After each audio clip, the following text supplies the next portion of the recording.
this show, we've come to the most horrible place in America, Washington, D.C. And we're here because these students are here. And this group excites me. They are different from how I was in college. They're from all over the country. And they come here to learn about liberty and good government. And I have to say, why do you care? You're in college. When I was in college, I cared about sports and girls. And public affairs was not on the card. But we're going to hear from you in a minute and learn about that. I mean, you're studying economists like Friedrich Hayek. I would have never had a clue, but you do.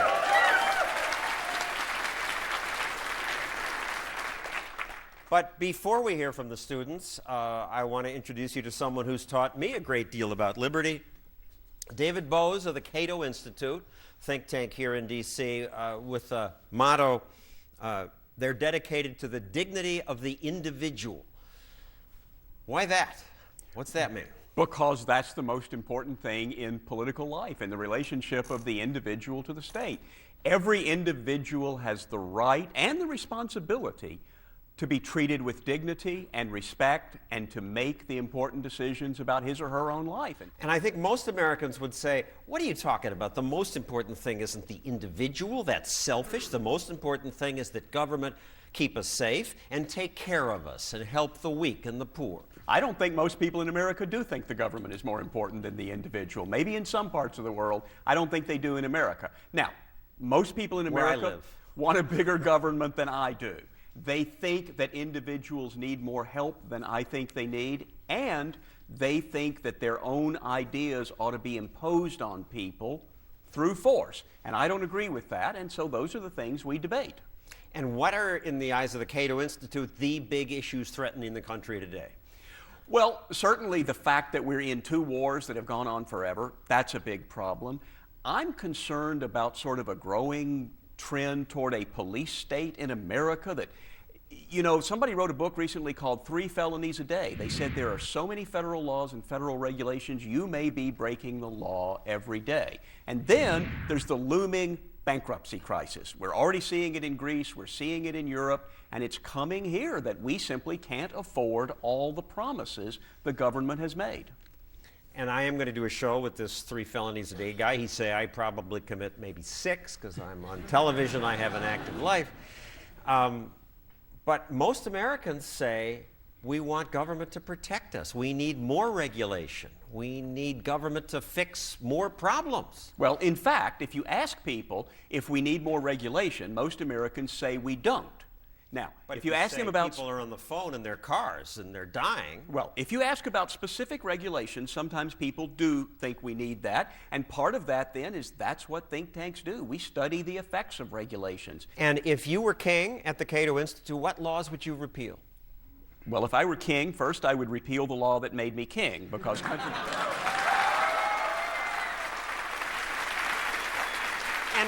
And here in Washington, D.C., we should thank George Washington because they offered to make him a king, and he said no. That's I right. think his successors would have said yes. Well, that's right. So I would start by repealing the laws that give one man that kind of authority. But certainly, let's start by making taxes lower, flatter, and simpler on the way to getting rid of the federal income tax. Let's get rid of the Department of Education. Let's transition away from a government-mandated retirement plan to a system where people save for their own retirement and end up with a lot more money at age 65 than they do under Social Security. Those are some laws we could repeal.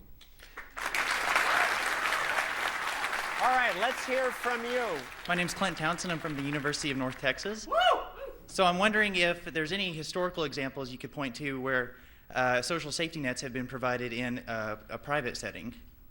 Sure. There have been books published about the way those systems used to work in both the United States and Great Britain, that there were clubs, there were associations, there were religiously based groups, there were ethnically based groups. The Polish in one neighborhood would have a group, the Jews in another neighborhood would have their group, where they would all put money into a common pool for their friends, relations, club members. And one of the things that happened was when the welfare state came along in both England and the United States, it kind of made these systems redundant. People said, well, I guess we don't need the private system. And now people say, what would we have if it weren't for the welfare state? And the answer is, well, you would have had these systems that the welfare state destroyed. And before the welfare state was created, the poverty was declining quite sharply. After the war on poverty began and welfare, it continued to drop and then stopped. Progress stopped thanks to these programs. And now we say, well, I don't need to help the poor because there's this $30 billion welfare system taking care of it. What can I do? We have come a very long way, but there still is race, gender, and economic status inequality. So how can we as libertarians address this issue, aside from the answer, the market will take care of it? A lot of what we need to say is what you said at the very beginning. We've come a long way. Because sometimes we forget that we are a country of more than 300 million people, the most diverse country probably in the history of the world, and we need to make the point, one of the things that creates a racial gap in America is terrible schools in the inner city. And who provides those schools? The government.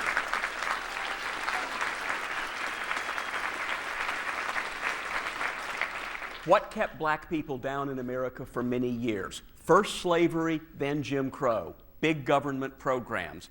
When we got rid of them, there was a lot more equality, a lot more mobility, and so on. What kept women down? Laws that restricted them from certain occupations and so on. What kept gay people out? Sodomy laws and other laws that discriminated against them. So what we want is, in fact, a free society and a free market, which is not a panacea. It will not be perfect, but it's better than the alternatives. Thank you. Yes, sir.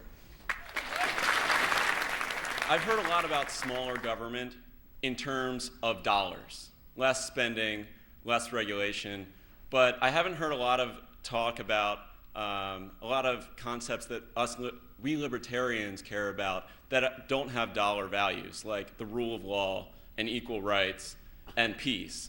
You're right. A lot of times it does sound like when we say smaller government, we just mean one that taxes and spends less.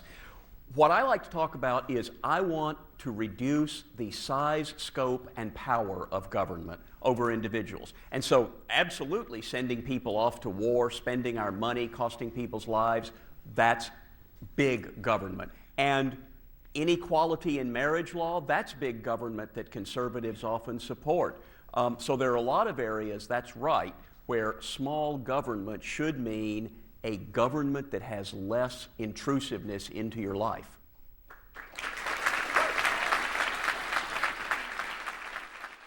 Let's talk about politics. This political season depresses me. It seems like most of the candidates want to make government bigger, they want to go to war with somebody, or they want to invade our bedrooms. That's been the trend in politics. But cheer up, says Nick Gillespie of Reason Television, and the author of Declaration of Independence, How Libertarian Politics Can Fix What's Wrong with America. You say there are rays of hope? I can think of at least 3 reasons to be optimistic in the current moment. And one of them is that a record high 40% of Americans, it's a plurality of Americans, refuse to identify as either Republican or Democrat. And in that disaffiliation and saying, I don't want to be seen in public as one of these two things, that's the beginning of great wisdom.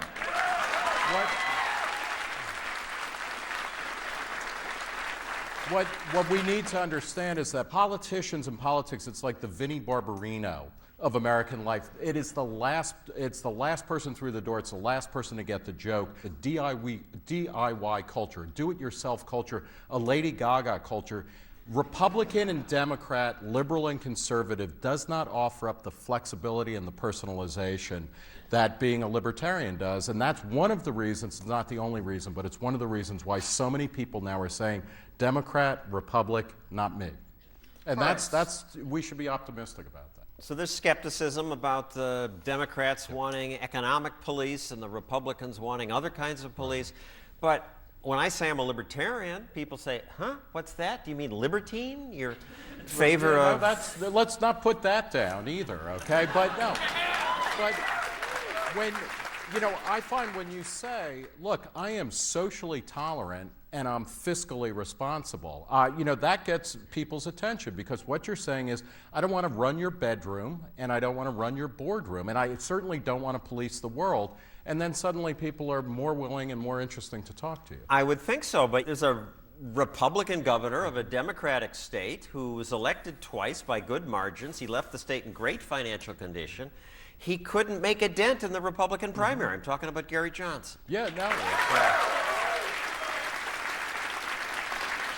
Look, Johnson might not have done well in the Republican primary. He's running for the Libertarian candidate, presidential nod, and he'll have some action there. But he's a ray of hope, because this is a guy who said, you know what, we want to shut down the prisons, we want to change the drug laws, we want to open up school choice. We don't want to invade Texas or Arizona. I mean, these are pretty sound principles.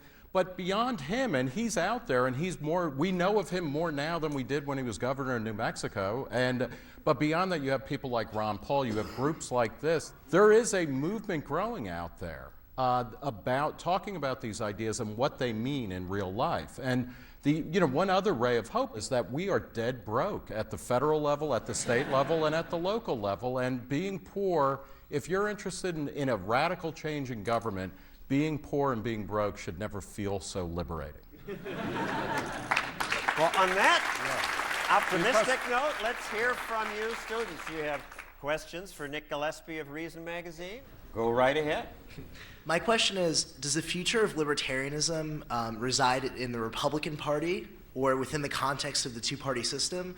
Or do you feel like libertarians should forsake the two-party system and try to go their own way? I think that the future of libertarianism resides in the heart of every malcontent who says, you know what, I want to make a better world. I'm not satisfied with this world. I want to expand my ability to choose the life that I want. So libertarianism it will be expressed through politics, but its main focus will not be politics. It will be beyond politics. And I just want to add to your point about Republicans and Democrats. When I was at ABC and I discovered this new movement and, this makes sense to me, and I tried to convince people, I thought, well, the Republicans, the social conservative Republicans will resist this because this is their religion, this is their heart. I can't talk them out of their beliefs. And the liberals, once I explain the economics, that they'll be more open to it. And I have found the opposite has been true. Conservatives welcomed me to their conferences, let me speak at all kinds of social conservative events. They were polite. They might not have entirely agreed, but they wanted to discuss the ideas. My kids went to school with Al Franken's kids. He had this left-wing radio show. I thought I could go on and reason with him. And he was an animal. He just wouldn't let me get a word in edgewise. And my experience has been that the progressives, most of them, their mind is just closed to liberty. Yes. Hello, my name is Stephanie Cifuentes from Fort El Gulf Coast University. John, you just talked a little bit about how people have really closed mind and you can talk to them. But I feel like one of the roadblocks that we have is the entitlement mentality, and that I have a right to a job, an education, I have a right to a house, and I feel like that's a huge roadblock to actually be able to progress. Well, I can say right off the bat that you do not have a right to a job or a house or anything else. But I question your premise. Record highs of people, according to Gallup and other polling services, say we want a government that does less and costs less. And I think most people in America know they want to be able to work hard. They don't want to be guaranteed a job. They want to be guaranteed an opportunity. They don't want, I can tell you now, as somebody who owns a house, I don't necessarily want to own a house. I want to sell a house. And that's not going to happen. And just for the record, I disagree with Nick, and I agree with your premise. I think we're addicted to this entitled feeling. I think that's what they're rioting about in Greece, where they want to make tiny cuts, but people say, this is mine. And Social Security and Medicare, when my generation retires and bankrupts you, most of my peers feel entitled to all that money.